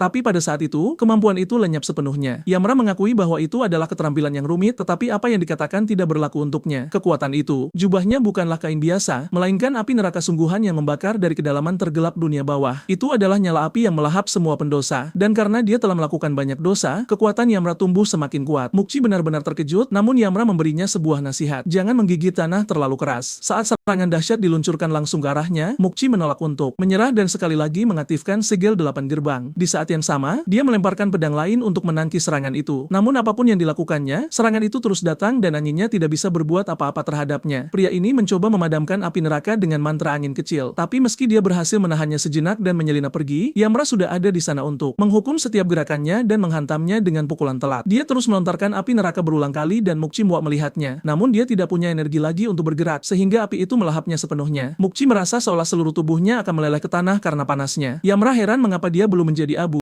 namun Noming mengatakan mereka tidak bisa berbuat apa-apa lagi padanya karena dia telah menyerahkan pedang dan jubahnya kepada Tilbo. Nomi menyarankan untuk melempar pria ini ke neraka dan pergi karena neraka dan dunia manusia memiliki konsep waktu yang berbeda. Yamra benar-benar lupa bahwa dia bisa melakukan itu, yang tidak mengejutkan Noming. Namun dia juga memindahkan manusia ke tempat yang aman untuk saat ini sehingga Yamra tidak perlu khawatir. Selain itu, dia mengambil tongkat sihir dari wanita itu yang membuat Yamra sangat senang. Dia benar-benar bawahan yang baik. Nomi berkomentar bahwa dia harus bisa diandalkan karena tuannya benar-benar pelupa, membuat Yamra bertanya apakah dia benar-benar ingin diganti. Saat mereka berbicara, Mukchi mencoba melarikan diri dan lari karena ini adalah satu-satunya kesempatannya saat monster itu benar-benar teralihkan. Dia harus memperingatkan orang itu tentang pria ini untuk menghindarinya dengan segala cara karena dia jauh terlalu berbahaya bagi siapapun di antara mereka. Sial baginya, Yamra menyadari upayanya untuk melarikan diri dan berjongkok, bertanya kemana dia pikir dia akan pergi. Karena situasi tersebut, Mukchi harus membuang semua harga dirinya dan mulai memohon. Apa yang dia lakukan adalah sebuah kesalahan. Dia memohon ampun. Dalam pikirannya, dia berharap Yamra akan tertipu oleh hatinya. Tapi alih-alih menjawab langsung, Yamra memilih untuk menceritakan sebuah kisah dari masa lalu. Pada hari yang membosankan, seorang wanita yang telah kehilangan putranya turun ke neraka. Raja neraka bertanya mengapa dia datang ke sana, dan dia berkata itu karena putranya tidak selamat. Raja bertanya siapa yang menyebabkannya, dan dia berkata itu adalah sang raja sendiri, karena dialah yang memulai perang dan meningkatkan kelaparan yang harus disalahkan. Sayangnya bagi wanita itu, Raja dunia bawah sudah mengetahui segalanya. Kenyataannya, dialah yang memulai perang dan membiarkan rakyatnya sendiri kelaparan. Namun karena tindakannya, dialah pendosa sejati di sana. Dan dengan demikian, dia menyadari bahwa apapun yang terjadi, para pendosa selalu sama. Saat mereka dalam situasi buruk, mereka berbohong dan terus berbohong alih-alih jujur bahwa mereka benci jika hal yang sama menimpa mereka. Mereka sangat menyebalkan. Itulah sebabnya dia menciptakan neraka bagi orang-orang seperti mereka. Mukchi tampak terpukul saat mendengar ini, namun setelah berpikir sejenak, dia mulai gemetar. Dia tidak lagi takut. Karena dia hanyalah raja dunia bawah, dia tidak akan tunduk di hadapannya apapun yang terjadi. Dia mengaktifkan teknik angin lainnya, naga angin, untuk mencoba melukai Yamra. Namun, Yamra sudah menjatuhkan penghakiman atas dirinya. Pendosa ini tidak merasa malu dan tidak memiliki rasa tanggung jawab. Penyesalan adalah perasaan yang tidak pernah dia ketahui. Oleh karena itu, sebagai raja dunia bawah, Yamra akan memutus reinkarnasinya sepenuhnya. Saat dia menyalurkan kekuatan ke tongkatnya, dia mulai menggunakan teknik soul bonsai bentuk pertama. Dengan satu gerakan cepat, dia membelahnya menjadi dua dan mengakhiri seluruh hidupnya sekaligus. Nomi menyaksikan Mukchi lenyap dalam pikiran dan tubuh, dan berpikir sudah lama sejak terakhir kali dia melihat teknik itu, soul bonsai. Karena kekuatan besar yang digunakan, tongkat sihir Yamra hancur berkeping-keping, hal yang sudah diduga karena itu hanyalah ranting biasa yang dia pungut dari tanah. Meski begitu, Noming terkejut karena Yamra masih bisa mengeluarkan kekuatan sebesar itu, bahkan tanpa pedang dan jubahnya. Kekuatannya sendirilah yang mencapai hal ini dan tidak ada yang lain. Setelah menyelesaikan tugasnya, Yamra mengatakan mereka harus bersantai di suatu tempat karena mereka telah terjaga sepanjang hari. Mereka layak untuk beristirahat. Tentu saja, tempat yang mereka datangi untuk melepas penat adalah apartemen Ju, di mana Ju bertanya apakah dia benar-benar datang ke sana hanya untuk bersantai. Yamra menyuruhnya duduk dan merasa nyaman karena meskipun dia bosnya, tidak ada yang perlu dikhawatirkan. Dia bersantai dengan seteguk minumannya dan Ju mengatakan dia akan melakukan hal itu karena tentu saja tidak ada yang tidak nyaman. Bukan? Lagi pula, itu rumahnya. Mengapa dia harus merasa tidak nyaman? Yamra berlagak polos dan mengatakan begitulah seharusnya. Dia selalu tahu Ju itu cerdas. Tentu saja, Ju menyadari pria itu sedang mengejeknya. Meskipun dia tidak bisa meludahi wajahnya, dan dia pasti akan kehilangan pekerjaannya. Sebaliknya, dia menyarankan agar Yamra pergi tinggal bersama Biku karena Biku mungkin tinggal di rumah mewah atau semacamnya. Yamra berkata lebih baik duduk di rumah bawahan karena pergi ke rumah orang asing seperti itu akan memalukan. Ju merasa apa yang dikatakannya juga berlaku untuk situasi mereka, tapi dia mengalah dan bertanya apakah dia ingin Ju mencarikan apartemen untuknya juga. Yamra salah dengan salah satu katanya sebagai kentut dan mulai tertawa seperti anak kecil yang konyol yang oleh Ju dibandingkan dengannya. Merasa sudah cukup, Ju menjelaskan bahwa dia butuh privasi, jadi dia tidak bisa membiarkannya tinggal di sana. Dia akan mencarikan studio terdekat untuknya. Yamra mengaku tidak tahu apa itu, tapi karena dia pernah mengalami keadaan serupa di masa lalu, dia tidak akan menentang pilihannya dan akan pergi jika Ju benar-benar tidak nyaman. Itu seharusnya mencegah kebencian, bukan? Dengan itu, dia berdiri dan mencoba pergi. Tapi sebelum itu, dia bertanya apakah ada pendosa di dekat sini yang bisa dia ganggu. Ju tahu betul bagaimana dia menangani pendosa seperti itu dan menyuruhnya untuk tidak memikirkannya sama sekali. Yamra heran mengapa dia begitu enggan. Pendosa harus dihukum setiap saat. Ju menunjukkan bahwa metodenya benar-benar bermasalah, jadi Yamra berjanji akan bersikap lembut meskipun Ju tidak percaya sedikit pun. Dia bersikeras bahwa dia benar-benar bisa bersikap lembut. Untuk membuktikan bahwa dia tidak bisa, Ju memberinya sebuah contoh. Ada seorang wanita tua di dekat sini dengan penyakit serius. Suatu hari, dia membuang sampah di pinggir jalan dan tidak memungutnya. Apa yang akan dia lakukan padanya? Yamra mengatakan wanita itu harus dilemparkan ke dalam kawah aspal mendidih yang membuat Ju berteriak, memicu perdebatan sengit dengan keduanya gagal memahami sudut pandang satu sama lain. Pertengkaran itu memuncak sampai mereka bertingkah seperti kucing dan anjing. Sementara Noming hanya memperhatikan seperti pemilik yang kewalahan dari keduanya. Melihat Ju menyerah, Noming menyodorkan gelas air yang sedang diminumnya. Tapi saat Ju mengambilnya, dia menyadari airnya berwarna biru, sangat biru. Dia bertanya pada Yamra dari mana dia mendapatkannya, dan Yamra mengira dia mencoba memulai pertengkaran lain, jadi Noming menjawab untuknya. Mereka mengambil air dari sumur. Ju membayangkan hal terburuk, dan Yamra berkomentar bahwa sekarang setiap rumah memiliki sumur, itu pasti benar-benar kehidupan yang makmur. Ju bergegas ke kamar mandi dan benar saja menemukan air biru keluar dari toilet, hampir membuatnya pingsan di tempat. Yamra dan Noming mendekat, dan dalam momen komedi murni, Ju menjelaskan bahwa air di sana tidak bisa diminum. Saat dia menjelaskan situasinya di atas toilet, Yamra tenggelam semakin dalam ke dalam keputusasaan hingga dia dan Noming tumbang di lantai. Setelah bencana ini, Yamra diberi piyama dan mulai menangis atas apa yang telah dilakukannya. Tapi, Ju membawakan air sungguhan dan mengatakan bahwa karena keadaan sudah sampai pada titik ini, dia harus merawatnya, jadi mereka sebaiknya tinggal bersama saja. Yamra terkejut dengan perubahan sikapnya dan menciut, merasa malu. Tapi sebagai imbalannya, Ju ingin gajinya dinaikkan 2 kali lipat jika memungkinkan. Yamra memandangnya dan dia menyerupai seseorang yang pernah dia kenal yang ingin dilahirkan kembali sebagai manusia di kehidupan selanjutnya. Karena alasan itu, dia berdiri dan bertanya apakah dia keturunan dewa. Ju tidak mengerti apa maksudnya. Apa artinya keturunan dewa? Yamra pikir itu sederhana dan menuntut jawaban, tapi Noming lelah dengan omong kosongnya karena kebodohannya muncul kembali. Dia nyaris tidak ingat wajah orang karena dia selalu pelupa. Tidakkah dia berpikir bahwa mungkin dia hanya bingung membedakan Ju dengan orang lain? Yamra membantahnya, mengatakan dia benar-benar merasakan sisa-sisa dewa di dalam dirinya. Noming melangkah mendekat dan menyuruhnya berpikir dengan benar. Orang yang mungkin dia pikirkan adalah Kang Rim, tapi dia benar-benar berbeda dari wanita fana ini. Apakah dia ingat seperti apa suara wanita itu? Yamra bilang dia tidak akan pernah lupa. Tapi setelah terdiam, Noming menyadari bahwa Yamra sebenarnya sudah lupa. Dia tidak menyalahkannya. Yamra memang selalu seperti itu, tapi nama wanita ini adalah Ju. Jika mereka akan bekerja sama mulai sekarang, setidaknya dia harus menghafal namanya. Ju terkejut Noming mengingat namanya, yang berarti dia memperhatikan. Meskipun dia pemarah sebagian besar waktu, dia cukup baik. Yamra bertanya bagaimana dia bisa begitu yakin Ju bukan Kang Rim. Tapi Noming mengatakan itu sudah jelas. Kang Rim 10 kali lebih baik daripada wanita ini. Dia punya pesona tersendiri, bukan? Begitu Ju mendengar itu, dia membalikan botol itu ke bawah dan memberikan hukuman yang pantas untuk Noming. Jeritannya terdengar bahkan sampai keluar. Malam harinya, setelah makan malam, mereka bertiga di tempat tidur dengan Yamra duduk di atas selimut yang sangat dia sukai karena dia tidak pernah hidup seperti ini sebelumnya. Noming setuju ini jauh lebih baik daripada apa yang mereka miliki di neraka. Yamra berkata manusia benar-benar hidup makmur akhir-akhir ini dan dia merasa sedikit iri dengan gaya hidup mereka. Ju bangun dan bertanya apakah mereka sangat menyukai dunia manusia dan mereka membenarkannya karena bahkan makanan yang dia masak pun lezat. Sekali lagi, Noming setuju dan mereka berdua mencoba mengingat nama sup itu sampai mereka menetapkannya sebagai sup Tuan Kim. Yamra tidak menyangka manusia memakan hal semacam itu dengan santainya. Nomi mencatat bahwa makanan itu penuh dengan suka duka dari seorang pria biasa bernama Tuan Kim. Saat mereka berdua memujinya, wajah Ju berkerut ngeri karena yang dia sajikan adalah sup kimchi, bukan Tuan Kim. Tapi dia tidak mengoreksi mereka. Dia sudah terlalu lelah. Setelah mengobrol sebentar, Yamra dan Noming tanpa berbagi satu sel otak yang sama dan muncul dengan ide cemerlang. Mereka segera berdiri dan menyelimuti Ju karena dia pasti kelelahan setelah begitu banyak usaha. Ju bertanya-tanya apa yang merasuki mereka tiba-tiba, tapi Yamra hanya menyuruhnya bersantai. Tidak setiap hari raja neraka menyelimutimu, jadi santai saja. Setelah memakaikan masker wajah padanya, mereka berdua mencoba menyelinap ke dapur, tapi Ju memperingatkan mereka. Jika mereka mencoba menyelinap mengambil daging apapun, dia akan tahu. Wajah Yamra dan Noming tertunduk lesu karena itu, dan Ju terkejut melihat bahwa mereka benar-benar akan melakukannya. Mereka sama sekali tidak punya pengendalian diri. Ju hanya menatap langit-langit memikirkan semua yang terjadi hari itu. Dia bertemu Yamra. Dia dibawa ke neraka 2 kali. Dia menangkap para arwah dengan bantuan Park. Dan bahkan saat dia terluka, luka-lukanya sembuh saat dia pergi ke dunia bawah. Itu membuatnya menanyakan sesuatu pada Yamra. Jika seseorang masuk ke neraka untuk pertama kalinya, apakah luka atau penyakit bisa sembuh? Nomi mengatakan kondisi manusia membaik saat mereka masuk, namun Yamra mencatat itu berbeda bagi orang mati. Ju bertanya-tanya apakah dengan terus bekerja bersamanya, dia akan bisa melihat seseorang yang sudah meninggal. Yamra berdiri dan bertanya mengapa dia ingin melihat lebih banyak orang mati. Jadi, Ju menjelaskan dia ingin melihat orang tuanya. Dia tidak mampu melindungi mereka sebelumnya, dan dia masih merasakan kesedihan mendalam karenanya. Noming segera mengatakan dia tidak bisa. Dia manusia. Manusia punya batasan pada apa yang bisa dan tidak bisa mereka lakukan. Namun saat dia mencoba menyuruhnya menyerah, Yamra memukulnya dengan keras. Noming pingsan. Seketika, Ju bertanya mengapa dia melakukan itu tiba-tiba, tapi Yamra menyuruhnya diam. Noming hanya sedang tidur. Mereka tidak bisa membangunkannya sekarang. Ju mengatakan Yamralah yang membuatnya tertidur dan mencoba menyadarkannya, tapi jiwanya mulai melayang keluar dari tubuhnya, membuat Ju semakin ketakutan. Yamra mengingat apa yang dia katakan tadi, bahwa dia tidak ingin kehilangan siapapun lagi, dan mengatakan itulah yang sedang dia bicarakan. Baiklah, karena dia memiliki kepribadian yang murah hati dan hati yang baik, Yamra punya sebuah lamaran. Jika dia cukup membantu dalam pencarian Tilbo, dia akan mengizinkannya melihat orang tuanya. Ju terpana oleh kata-katanya dan bertanya apakah dia benar-benar menjanjikan itu. Yamra mengonfirmasi dan Ju mengatakan sekarang dia tidak bisa menarik kata-katanya. Jika dia melakukannya, Ju akan pergi ke neraka. Yamra bilang dia sudah di sana, jadi itu tidak akan banyak berubah. Tapi Ju bahkan tidak mendengarkan. Dia sudah merayakannya bersama jiwa Noming yang melayang. Yamra merasa sedikit senang melihatnya begitu ceria, yang berarti dia harus segera menemukan Tilbo untuk menepati janjinya. Di tempat lain, sesosok figur yang berwibawa menuntut agar seseorang mengulangi apa yang baru saja mereka katakan. Namun yang berbicara adalah Yuchi, yang membungkuk dan mengatakan bahwa alter egonya telah hancur total. Sepertinya, jiwanya telah terkoyak. Dia juga menemukan nama teknik yang mengganggu jiwa, Soul Bonsai. Karena hanya ada satu orang yang dia kenal mampu menggunakan kemampuan itu, tidak diragukan lagi. Yamra telah muncul kembali dan dia mungkin akan datang mencari mereka. Suara yang berwibawa itu milik Tilbo, yang menatap Uchi setelah mendengar ini. Uchi menyarankan agar Tilbo mengirimkannya. Beberapa orang mati sehingga dia bisa mengakhiri bajingan Yamra itu, tapi dia bahkan tidak sempat menyelesaikan kalimatnya. Dia hancur seketika. Tilbo mengatakan dia benar-benar sombong dan menyedihkan karena tidak menghormati Raja Dunia Bawah. Dia memanggil seseorang bernama Gaun Wu dan memerintahkannya untuk mengambil orang mati lainnya karena mereka harus mempercepat rencana. Sebelum Yamra mendapatkan kembali seluruh kekuatannya, 12. Zodia harus menyerangnya dan menghentikannya. Sang ahli pedang, Daimu, mengonfirmasi dia akan melaksanakan perintah tersebut. Keesokan harinya, Ju menerima telepon dari Biku yang meminta maaf karena menelepon terlalu pagi, tapi ingin tahu bagaimana kabar Yamra. Ju pergi untuk memeriksa dan melihatnya menggonggong pada seekor anak anjing putih kecil. Itu karena katanya anjing putih bisa mengusir roh. Biku hampir tuli karena teriakan Ju dan mencatat bahwa dia tampaknya baik-baik saja. Ju meminta maaf atas gangguan tersebut dan memintanya untuk mengatakan apa yang dia inginkan. Biku menjelaskan bahwa dia ingin memberitahu Yamra tentang tujuan baru. Jadi Ju tidak boleh pergi bekerja hari ini dan harus membantunya sebagai gantinya. Selain itu, dia harus melakukan satu hal lagi untuk Yamra. Selera fashionnya sudah ketinggalan zaman. Itulah sebabnya mereka sekarang berada di pusat perbelanjaan membeli pakaian bergaya untuk Yamra. Dia terkejut Biku memikirkan hal itu, tapi dia tidak bisa berbohong. Pakaian itu cukup nyaman. Teknologi manusia benar-benar tidak tertandingi. Ju bertanya-tanya apakah mereka pergi ke tempat yang benar karena Yamra tampaknya menuju ke sebuah department store, tapi Yamra mengonfirmasi itu tertulis di kertas itu. Ju sempat lupa bahwa Biku menyerahkannya kepada mereka dan baru sekarang melihat ada tulisan di bagian belakang. Juga, dia pasti menjalani hidup yang sangat hemat. Yamra berkomentar bahwa untuk hidup baik, seseorang harus menabung dengan rajin dan karena lingkungan adalah sumber daya yang berharga, mereka harus mendaur ulang semua yang mereka bisa. Ju tidak menyangka jawaban seperti itu dari Raja Neraka, tapi dia juga penasaran kertas macam apa itu. Yamra menjelaskan itu hanya dari buku biasa, buku yang mencatat kematian manusia. Ju tahu apa itu, Sang Sabu, buku yang mencatat nyawa dan manusia. Dia segera menegurnya, menanyakan bagaimana dia bisa begitu santainya menyobek halaman dari buku suci itu, tapi Yamra berkilah Ju pasti telah menyelipkannya di saku atau semacamnya. Ju hampir kehilangan akal sehatnya. Apa yang akan dipikirkan orang saat melihat ini? Yamra menyuruhnya tenang karena manusia toh tidak bisa membacanya. Tapi, menurut apa yang tertulis di sini, mereka perlu menemukan makhluk di sekitar area utama ini dan kemudian menemukan seorang selebriti. Ju sudah siap memukul si bodoh ini, tapi pertama-tama memintanya untuk menjelaskan apa maksudnya daripada melompat ke depan seperti orang bodoh. Yamra melakukan hal itu dan memberitahu bahwa zodiak yang datang ke alam ini perlu mencari pekerjaan untuk bertahan hidup dan yang satu ini secara khusus telah direkrut. Dia tidak tahu apa artinya itu, tapi Biku bilang mereka adalah selebriti dan dia menyebutkan mereka akan muncul di sini karena jadwal mereka. Ju bertanya zodiak yang mana itu dan Yamra mengungkapkan itu adalah babi. Zodiak itu kembali ke siapa yang pada saat itu hampir selesai muntah. Dia tiba-tiba mendapat telepon dari manajernya yang bertanya apakah dia benar-benar sebodoh itu. Chan dengan tegas menyuruhnya untuk tidak makan selama rekaman tapi dia terus melakukan melakukannya lagi dan lagi. Tidakkah dia menyadari hal ini? Dia berada di jalur yang benar. Dia perlu menjaga dirinya sendiri dan citranya, dan menjelaskan bahwa dia membuang semua yang dia makan ke toilet. Melankolis tertentu memenuhi pikirannya saat manajernya memujinya karena melakukan hal itu, tapi dia tahu bahwa semua yang dia lakukan adalah hal yang benar. Untuknya, dah tahu hanya itu yang bisa dia lakukan. Dengan itu, sang manajer mengakhiri panggilan. Dia tidak percaya dia melakukannya lagi. Dia tidak bisa mengendalikan dirinya sendiri, hampir seperti babi. Seorang kurir bertanya apakah dia harus meninggalkan pakaian yang mereka pesan di sana, dan sang manajer segera mengubah nadanya, mengenalinya sebagai karyawan perusahaan CH dan menyuruhnya meninggalkan pakaian itu di meja. Anak laki-laki itu pergi setelah melakukan apa yang diperintahkan, namun menyadari sikapnya dan tidak tahu harus berkata apa. Seorang pria yang bisa dengan mudah disalahartikan sebagai meriam bertanya hari apa yang dia katakan, tapi manajer itu bahkan tidak ingin memulai. Dia tidak pernah mendengarkan siapapun. Dan bagaimana jika mereka berakhir di jalanan lagi karena kesalahannya? Dia harus mengatakan sesuatu juga. Sang meriam bilang dia tidak akan membiarkan uang mereka habis sementara secara bersamaan kalah dalam taruhan yang membuatnya lapar, dan dia mencatat mereka harus pergi makan. Saat mereka keluar, dah berdiri di depan mereka, dan si meriam menyadari dia kecewa mendengar dah makan lagi, dah minta maaf lagi, tapi si meriam bilang tidak apa-apa asalkan dia tidak melakukannya lagi. Tapi sekarang dia harus menunggu di sini sementara mereka kembali dari makan siang mereka, dah mengumpulkan keberanian dan meminta sedikit makanan juga. Dia berjanji tidak akan memakannya sekarang. Dia akan melakukannya setelah syuting selesai. Sang manajer tidak percaya pada keberaniannya, tapi si meriam berbalik dan bertanya apakah dia benar-benar seekor babi. Sudah berapa kali dia bilang bahwa dia harus kurus untuk foto-fotonya, makan sekali sehari jauh lebih banyak daripada yang pantas dia dapatkan, namun mereka tetap mengizinkannya. Dah menjelaskan dia mulai merasa pusing dan hampir pingsan sepanjang waktu, dan aktor lainnya juga makan siang. Si meriam melakukan yang terbaik untuk meniru monyet dan bertanya apakah dia mengatakan bahwa merekalah penjahatnya di sini. Dah sepenuhnya membantahnya, tapi si meriam mencengkeramnya dan berkata menyakitkan melihatnya seperti ini. Tidakkah dia ingat pertama kali mereka bertemu? Dia melihat dah di jalan berdiri seperti pengemis. Dia memberinya pakaian, atap di atas kepalanya, dan makanan. Dia membiarkan dah hidup seperti manusia normal. Hanya dia dah minta maaf, mengatakan dia tidak bermaksud begitu. Tapi si meriam mengamati bahwa semua orang membuat kesalahan. Adalah normal bagi sebuah keluarga untuk berkelahi seperti ini, bukan? Wajah dah berbinar saat mendengar kata itu, dan kemudian yang lain pergi, menyuruhnya untuk tidak melakukan hal lucu apapun. Tapi begitu mereka pergi, mereka memanggilnya bodoh yang percaya apapun asalkan kata spesial itu diucapkan. Dah berbalik dan mulai melompat-lompat dengan sepatunya yang buruk. Senang karena seseorang mengakuinya sebagai keluarga. Dalam sekejap, suasana di sekitar area itu berubah, dan sesosok tinggi mulai berbicara. Benar-benar sebuah bencana melihat tanda zodiak diperlakukan seperti ini oleh manusia yang tidak berarti. Namun, dia akan membebaskannya dari penderitaan ini. Dia akan mengambil barang-barangnya dan ikut bersamanya segera karena Tilbo telah memanggilnya. Ini adalah hal yang mengerikan. Dah bertanya apa yang baru saja dia katakan, tapi Ivan menyederhanakannya. Tilbo telah memanggilnya. Dia harus bersiap untuk segera pergi. Dah sangat bingung dengan hal ini. Bagaimana Tobo bisa memanggilnya? Mereka semua juga sudah mati. Mengapa Tobo tidak menyampaikan pesan ini kepadanya secara pribadi? Ivan mengonfirmasi bahwa, ya, dia sudah mati. He even doesn't try to hide it. Tapi terus kenapa? Dah menolak untuk pergi karena sekarang dia adalah keluarga. Dia tidak bisa meninggalkan mereka. Ivan bingung. Dah berbicara seolah-olah manusia-manusia itu adalah keluarga aslinya. Dah mengharapkan hal seperti itu sudah jelas. Manusia-manusia ini merawatnya sementara Tilbo meninggalkannya dan menghilang entah kemana. Mereka memberinya tempat tinggal dan kehidupan. Jadi adalah haknya untuk memanggil mereka keluarga. Ivan menjadi kesal pada nadanya dan teringat dia mendengar dah itu bodoh. Tapi ini keterlaluan. Dia mencengkeramnya dengan erat dan bertanya apakah apa yang mereka lakukan bisa disebut sekadar merawatnya. Dia harus melihat tubuhnya yang kurus dulu. Siapa yang telah merawat siapa? Hah? Dia sedang dieksploitasi karena kebodohannya, jadi dia harus sadar sebagai tanda zodiak. Satu-satunya keluarga yang akan dia miliki adalah mereka. Tetap saja, dia tidak punya keinginan untuk pergi. Setelah si meriam dan manajer selesai makan, mereka mulai mengobrol tentang berbagai hal sambil berjalan. Tapi saat itulah Ju muncul dan bertanya pada si meriam apakah dia adalah letnan, CEO dari Squine Entertainment. Aku akan tetap memanggilnya si meriam karena memang itulah dia.